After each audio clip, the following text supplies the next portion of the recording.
My name is Dan Lange. I'm the VP of Instruction at Blue Mountain Community College, but more significantly, this year I am the chair of the Council of Instructional Administrators. Our council, in our summer retreat last summer, decided that we would take on one project for the year, and that project would be developmental education.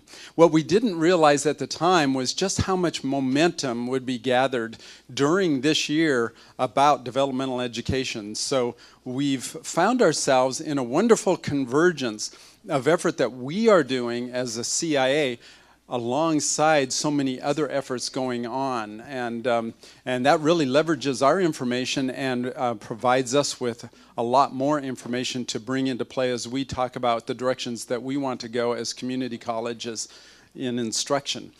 So today what I want to do is talk just a little bit about some of the data that we've gathered, and I'm going to go very fast here so that Karen can come and present, and that after both of us, we'll have plenty of time for questions and answers. Don McNair pointed out, I may have put the wrong word up there. Maybe it should be placement test conspiracy rather than consistency. But we've been having quite an interesting conversation on our campus.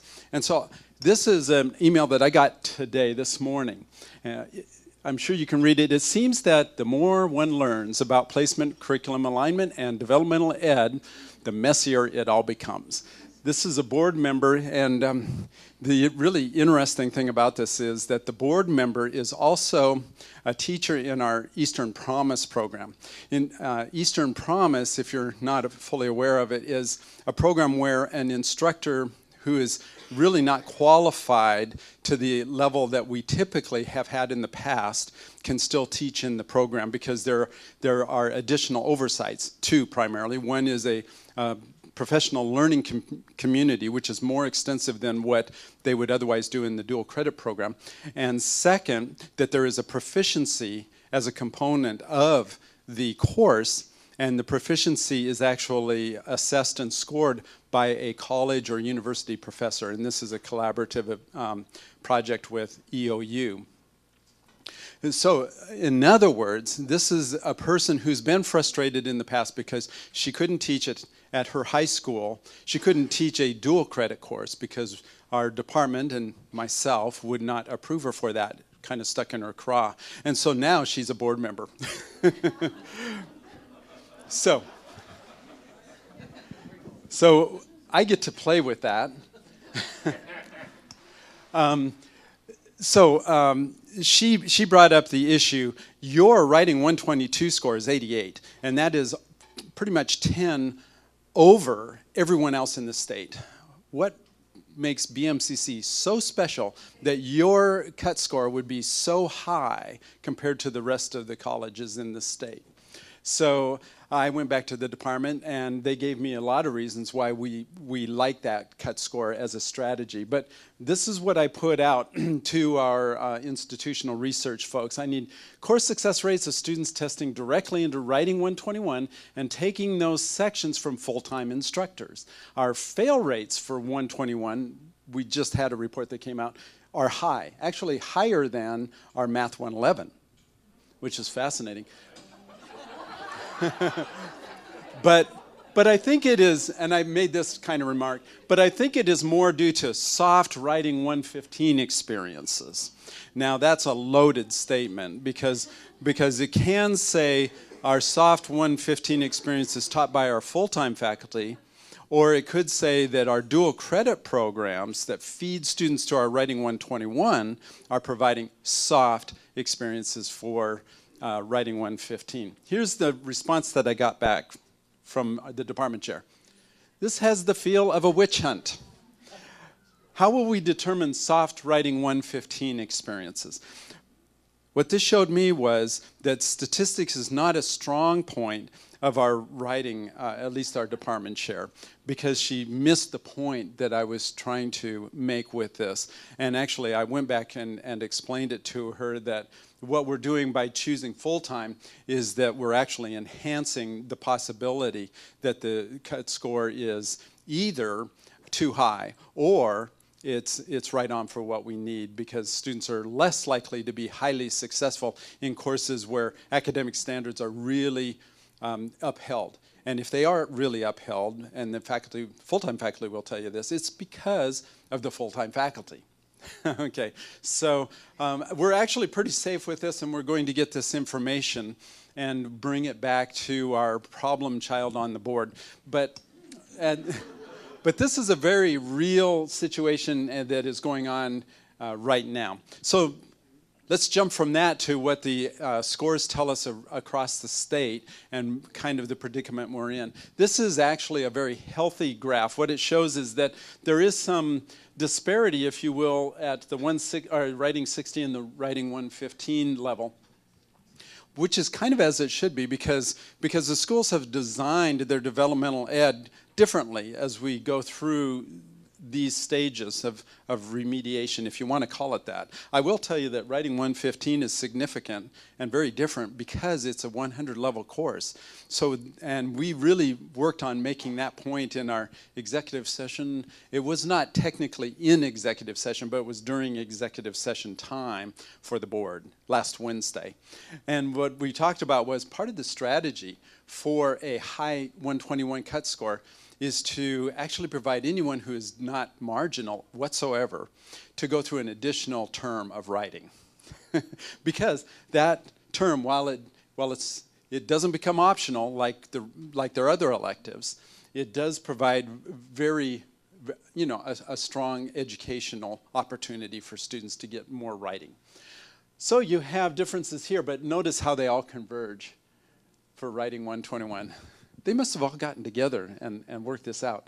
Our compass test scores, not so much. And you can see that there's still even more disparity at 60. Writing 15 about the same, but take a look at writing 121, and that's exactly what our board member was concerned about, particularly with BMCC, which is very close to the top there. When we take a look at the math scores, we have a different kind of situation because we have actually two tests, and that's why you see two different graphs here. Because no matter how high you score on the lower test, you cannot get into writing 111. What you have to do is you have to take the college level placement test in order to do that, and then you see that there is quite a difference. One's across the bottom here. Not quite sure how that works. Okay, the compass test, though, shows you in a little bit more of a logical sense of what the difficulty is with this. That we have the disparity in the cut scores, and the question is, okay, do we have different Math 111s, or are we just making different determinations on different campuses? And you could say that about writing as well. So what we're doing as a state in CIA is looking at how can we collaborate, how can we create more involvement, and we're really seeing wonderful ways that we can get together, collaborate, and not only involve ourselves with the conversation at our level, but also bring in folks from many different sectors and aspects of education, what types of initiatives we want to develop, and what are the opportunities, and then, obviously, what is the result? Are we doing any good by making changes in our developmental education structures? And of course, what we really are hoping to do here is to find ways to accelerate developmental education. We know that the more sections students go through, the less likely it is that they ever get to college level coursework. So we've been working a lot on that. We're very excited about the May 10th. I believe it is the May 10th. We're having the developmental educational leaders coming together and doing more on the ground work of developing the structure that we will take forward. And it will very much support the work that CIA has done to create a better environment for developmental education that moves students through that pipeline more quickly. but yet still provides the necessary remediation for where those students are. And of course, what we're hopeful of is that the work that's being done at the K-12 and that we're talking about with Common Core state standards, that at least for the students coming out of the high school, we won't see the levels or the percentages of students coming into our remediation programs that we've had in the past. So I want to now turn it over to Karen, and while she's introducing, I'll get your slideshow. Okay, thanks. So Dan just presented some of the messiness around cut scores in the placement exams of the community colleges, and the situation isn't any clearer at the universities. And I'm not going to talk about cut scores, and you'll see why in just a minute. But I will say just a few things about the range of types of exams that we use and the policies. So this past summer, we took a look at the policies, the placement test policies on the 7 OUS campuses and Oregon State Cascades. And we found quite a range of policies. One thing that was quite telling is that among the 8 institutions, there are at least 6 different types of placement tests that are being used. So including Accuplacer, Compass, but also ALEX homegrown tests. And so there's quite a range. What we also found was that in most, but not all schools, the determination of whether you need to take a placement test is based on your SAT scores, typically, but again, not in all schools. In a few institutions, it's the case that no matter whether you come in with perfect SAT scores or not, if you want to enroll in a particular course, say calculus, you need to take a placement exam. But that is not, by any stretch of the imagination, uniform policy. In most, but again, not all campuses, the writing placement exam is not enforced. It's not even required to take. So it's based on kind of admissions only. But again, not all institutions. And one of our institutions, Oregon Tech, requires a reading placement in addition to other placement exams. And some of the schools have pretty sophisticated calculators for how they determine whether a student would need to take a placement exam or not. So the situation is no less messy at the universities, just to put that out there. What I want to just share with you, and then Dan and I want to make sure that we have time for question and discussions, is an analysis that 2 interns in our office conducted over the past about 6 months. So we had a math ed doctoral student work on the math part of this, and we had a policy intern who has a PhD in literature work on the English writing part of this. And I just want to share with you, we do have reports on both of these, and I'm happy to share those out. But I want to just share with you some of the data that we found. So what the general idea was, we wanted to figure out how well are our current placement tests aligned with the Common Core state standards. Because that's kind of important to know if we're using these placement tests to determine whether students, like where they should be placed in our courses, they should take into account the knowledge and skills that they're bringing in with them to our institutions.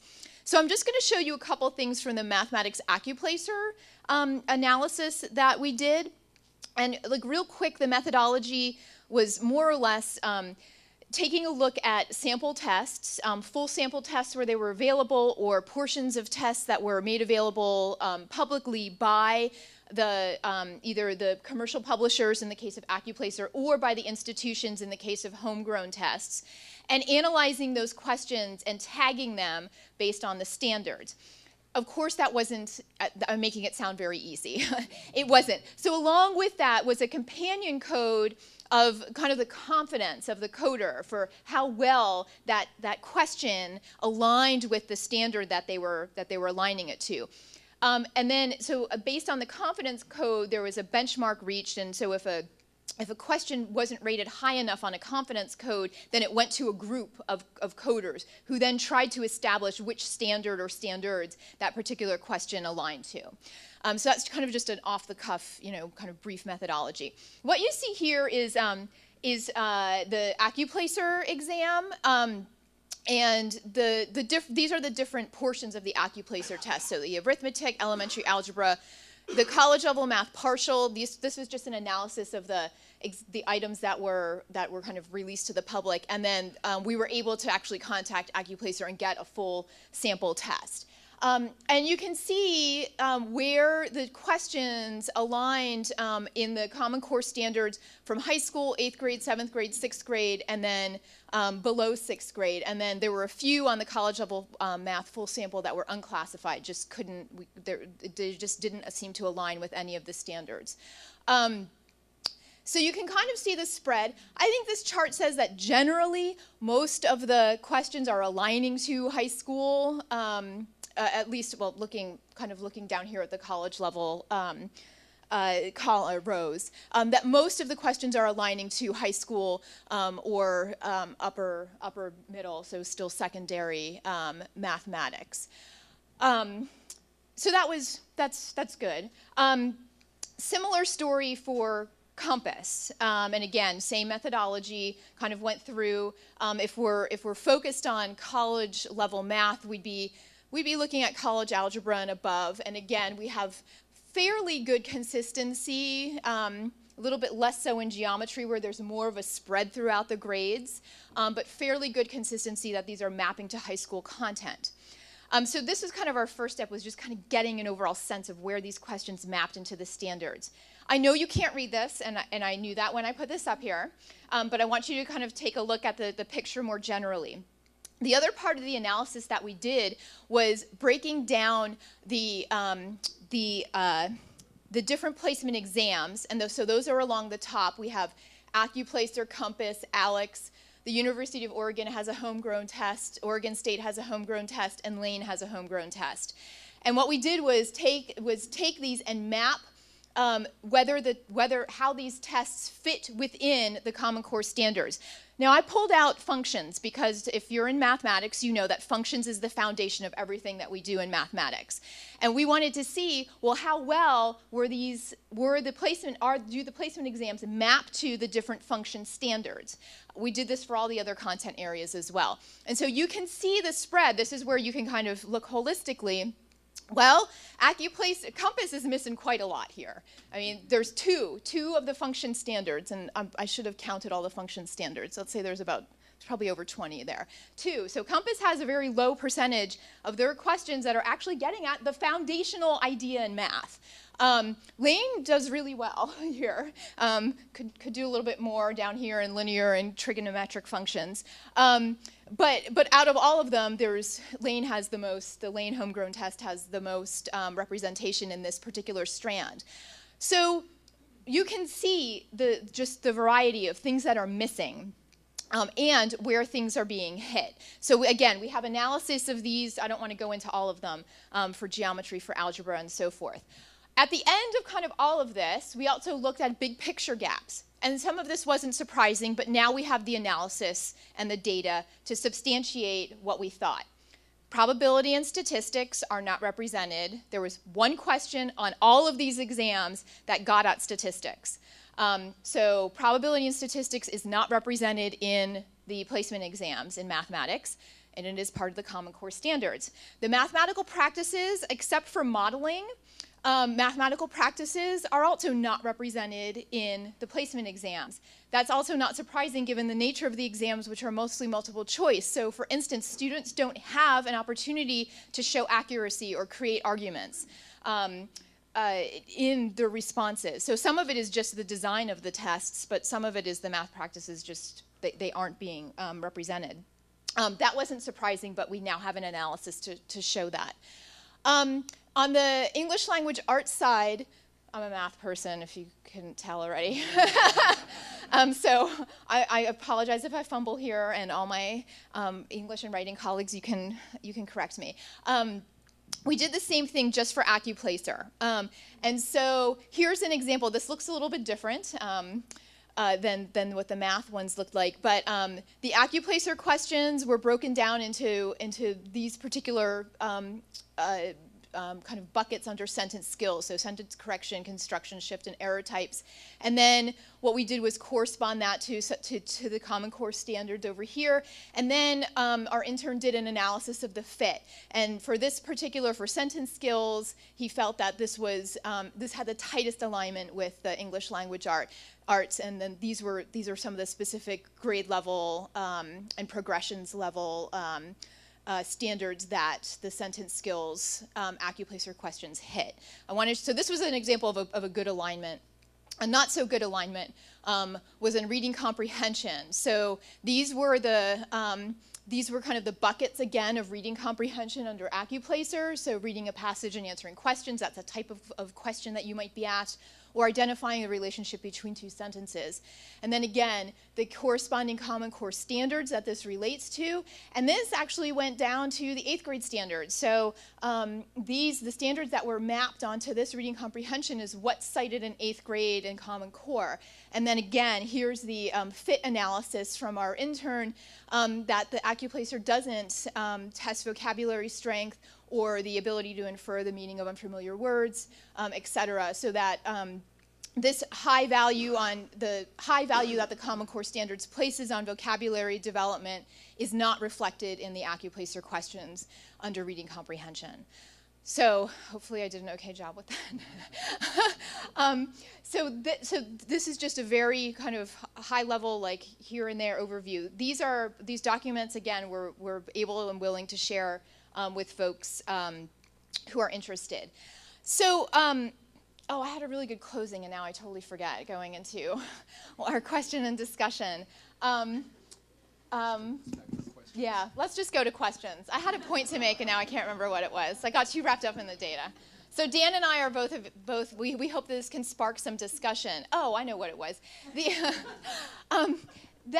We're here to help think about a definition, and so we're hoping that just taking a brief moment to stand back and look at what the placement landscape looks like within the state in terms of policies and cut scores, but also the content will help us in that definition building. And at our table, we had a conversation that, we recognize that this content stuff is just a small part of what makes someone college ready. So we're emphasizing that right now because Smarter Balanced is about the content. But part of our discussion is that we know that this encompasses much, much more. And so this discussion on placement we realize this is situated in just a small band of what it takes to be college ready.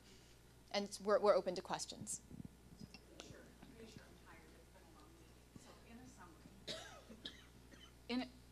I'm pretty sure I'm tired. It's been a long week. But to make sure I understand, in summary, I think what I hear you saying is we have a number of placement tests out there that we're using to assess what we call college readiness, and we're coming to discover that, in fact, those don't even align with what the secondary system is saying is college readiness. So, yeah, that's funny.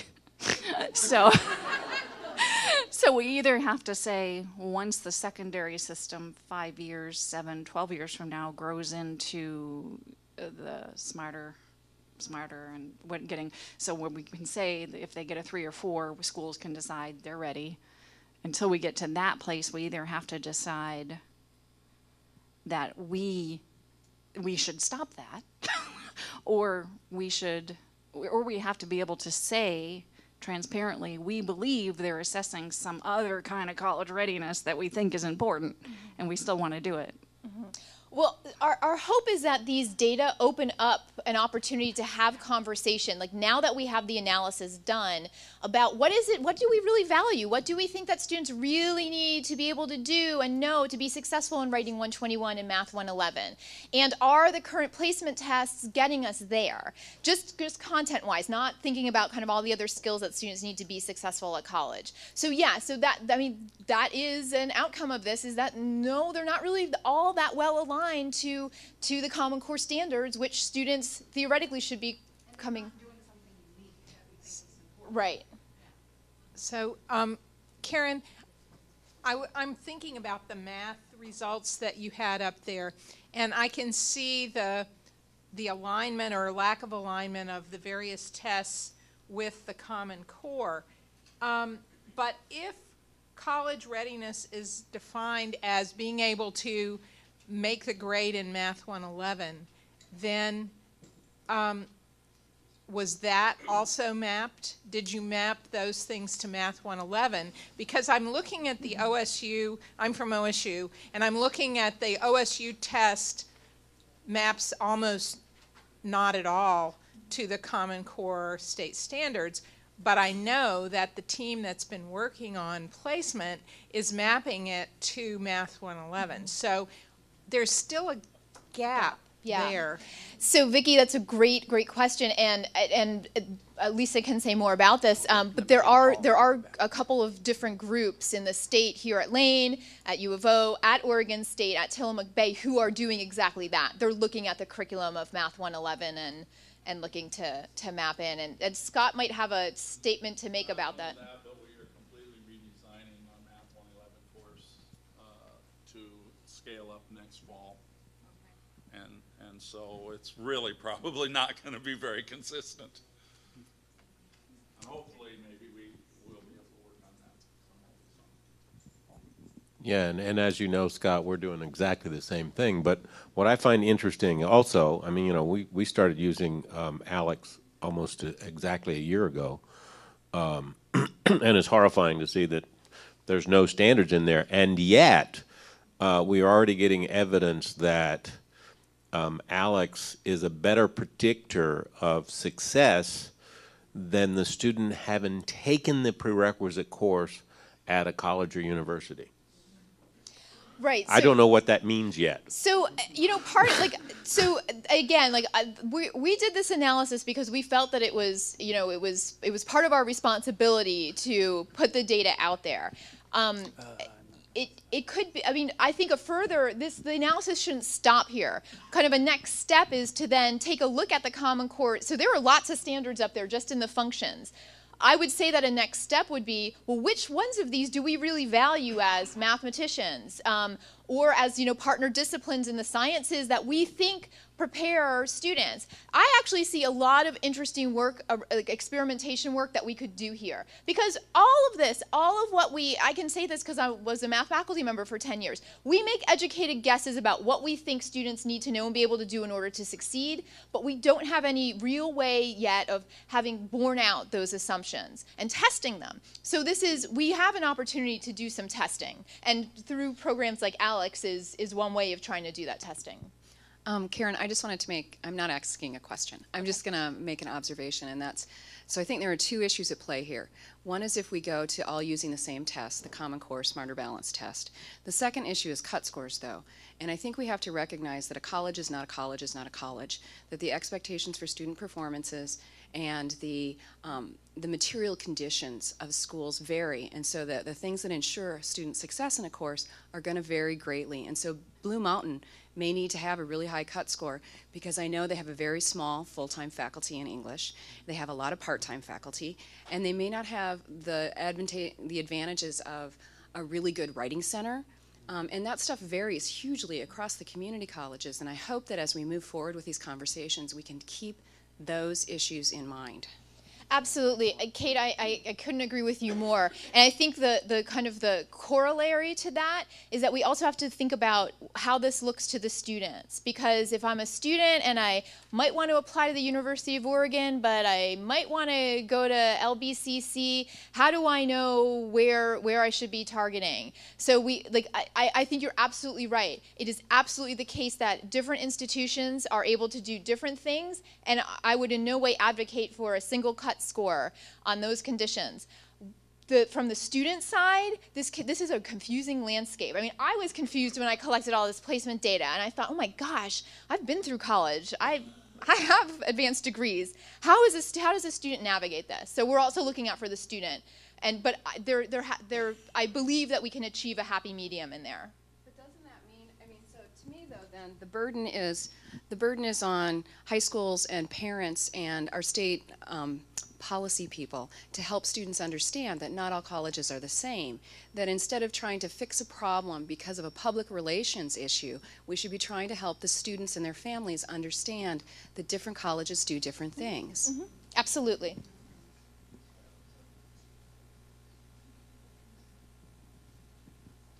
And it doesn't just fall into cut scores. One of the comments that came out at our executive session was very fascinating. Early college credit really throws some questions into the policy and procedure too. The comment was, my students start in late August. This is the high school teacher talking. And they don't have to sign up for the college course until as late as the 3rd or 4th of October. So therefore, they're getting a lot of instruction. I give that instruction in a classroom, as you might imagine, and then probably late September, my students take the placement test, and that tells those students what dual credit course they're signing up for. A clear misuse of the placement test and an abuse of the pedagogical structures that we would normally have. So we're not doing a combined classroom of writing 60, 115, and 121, yet that's what they've put together because it's just a scheduling issue for them. And so when you have things like that, it really creates frustration at the early college credit level because now she has students who she feels like are doing very well in writing, but guess what? They just didn't hit that 88 score. And tough stuff. Any other questions?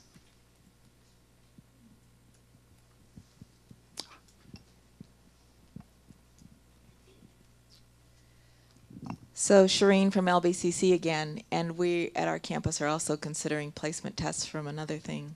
And so I don't want to talk necessarily about the placement scores, but on the preparation that we give to students around placement tests. If you have a graduate degree and you took the GRE or some other advanced course, you probably didn't walk into that cold. You probably asked somebody about it or even purchased a book to assist you to prepare that test. There are variations among our community colleges about how we allow students to proceed with these. Some schools only allow you to take the test once, and you can only retake it once in a year. Others, like LBCC, allow you to retake it another time, but you pay for $5. But hardly anybody, I think, except, well, I don't want to say nobody does it, but I know PCC does an excellent job of letting students know what's going to be on the test. And I think we all have to do that, because a test is not valid if a student can take it one day and then take it another day with little study or preparation and significantly raise their scores. The second thing that I want to bring out is this continued use of something called a cut score. The tests, whether it's Accuplacer, Compass, or whatever, were never designed to simply use a score to decide if students are going to be in one course that's 10 weeks long, or they're going to advance a whole level. There should be cut score ranges, and students within those ranges should be advised and spoken with a human being or something about to help them make the appropriate choices of their levels. The third thing that I would like to say is that when students receive their score, they don't know what the heck it means, especially if it's related, you're now in Math 20, you're now in Writing 115. What does that mean? I'm hoping that our college makes a better, as we go through this process, it's low-hanging fruit. If you tell the student what the placement score means, what kinds of information that will be covered in the course where they're placed, that student can go, oh, I already did that in high school. I think by looking if I retook the test, I could avoid that class. So regardless of all the math and all of this, there's some other things that don't cost very much that we could do to make to shorten the period of time some students are in developmental courses by simply letting them know what the test is about and what it contains and where they will be placed. And we have 3 data gathering stages, and I only reported on the first one. The third one is actually the developmental education initiatives across all the community colleges, and a number of those types of initiatives are either underway or just about to be undertaken in some schools. They're not advertising it very well, I understand that, but they really are. Our school, for example, we are having all of our students come into the term, fall term, and for the first 2 weeks, they're going to do exactly what you're talking about, an orientation and review process. Then they take the test. It probably won't be the Compass test. This is for math. It'll be our homegrown math test. And then they'll be distributed into the section that they should go into. And we really feel, and frankly we know, that it's going to save students at least 1 term of developmental by doing that. So those, and did you know about that? Yeah, exactly. And that's one of our problems is how do we create a real good forum to get this information out? And we're trying to do that with CIA, but we're just getting the information together right now. So I haven't been thinking about this topic for very long, maybe 6 months. And so this might be a bit naive, but over and over again, I think that the conversation about test taking and a number that I get because I sit down and I fill in some bubbles off the cuff, and then I land in 10 weeks of something or a year of some things as they progress, and then we know how many people we actually retain after that situation. So I guess where things keep coming up around the non-cognitive. So do I understand my level of self-efficacy? Do I see where my resources are? Can I navigate the financial aid system? Do I have childcare, transportation? These sorts of things that obviously are mitigating success in this space. We bring them up. We say, yeah, that's true. We even say, hey, there are measures out there for that stuff. And then we don't talk about them anymore. Mm-hmm. So I guess I'm a little bit confused because it seems like this, why does it have to be one cut score that continually becomes the focus for the conversation? Why don't we have a dashboard of multiple scores around things that matter for college success and readiness? And that's at the state level where I keep coming back to this notion of we need a shared system for understanding those other aspects of what it means to be college ready. And I just, in my naivety with 6 months, I just don't understand why we keep ignoring that or patting it on the head and saying, nice, nice, and now here's some cut scores. So kind of my thoughts on that are, well, so a couple. So I hear loud and clear the comments about a single cut score. And early in the conversations with Smarter Balanced, they were talking about ranges. And a lot of people were supportive of that we should have ranges. I don't know where they're landing on that. Rachel may have a better sense of that, but that was part of the discussion early on, was having ranges. The other part is yes, so I wouldn't advocate that, you know, everybody move to Smarter Balanced and we have one cut score and we say if you score a 213, then you're ready for college, for any college in the state of Oregon. I would never advocate that, and I just that's not reality. In addition to whatever, you know, Smarter Balanced might produce, which we've shown, I kind of see Jacqueline behind you, we've shown that the Oaks test is a good predictor, for instance, of success in college writing. We need a suite. I mean, we know this. We need a suite of measures. It can't just be Smarter Balanced. It can't just be placement tests. We really should be considering data from multiple sources. So what that is like, I think the problem with the non-cognitive side of this is that we don't have a good handle. Like, no, just when I think about like looking across what other states are doing, nationally, no one has come out as ahead of things saying, you know what, we're in a good place with getting a handle on how, you know, how well the student can persevere in their studies. Like, we just don't have a handle on it. I think Oregon is actually well positioned because of David Conley's work at EPIC at the University of Oregon. He's a leader in this, and he is by far ahead. So I think because he's in our backyard, we're going to be the first to kind of get this, and we might prove to be a good testing ground for kind of a bigger dashboard or a bigger suite. But you are the folks that need to keep pushing that, you know, it has to go beyond just the content. Speaking of low-hanging fruit, I think the content is a low-hanging fruit. I mean, that's kind of stuff we've been assessing this now for many, many, many decades. The non-cognitive stuff is a lot harder, but I think this is where, as a state, we can push that forward and say, you know what, this is really important, and we just don't want to give lip service to that, but we want to actually find some ways of handling this. And if I can make a plug one more time. Because we're streaming, we need to be on mic. But if I can make a plug one more time, I'm pretty sure the date is May 10th that we'll be getting together. And we'll be getting together with Katie Hearn, and she'll be bringing up a math expert to really sit down in workshops and work primarily from this perspective of because she is a big advocate for multiple measures. And how have they first, and then how can we build this into a system that works financially for the colleges in Oregon. So I want to put the plug out to be watching for that date. We would like to have a small team of developers come from every community college for that workshop. And between now and then, CIA will be getting together to discuss this more so that we have more information that we can feed out about that. It could be the start of a real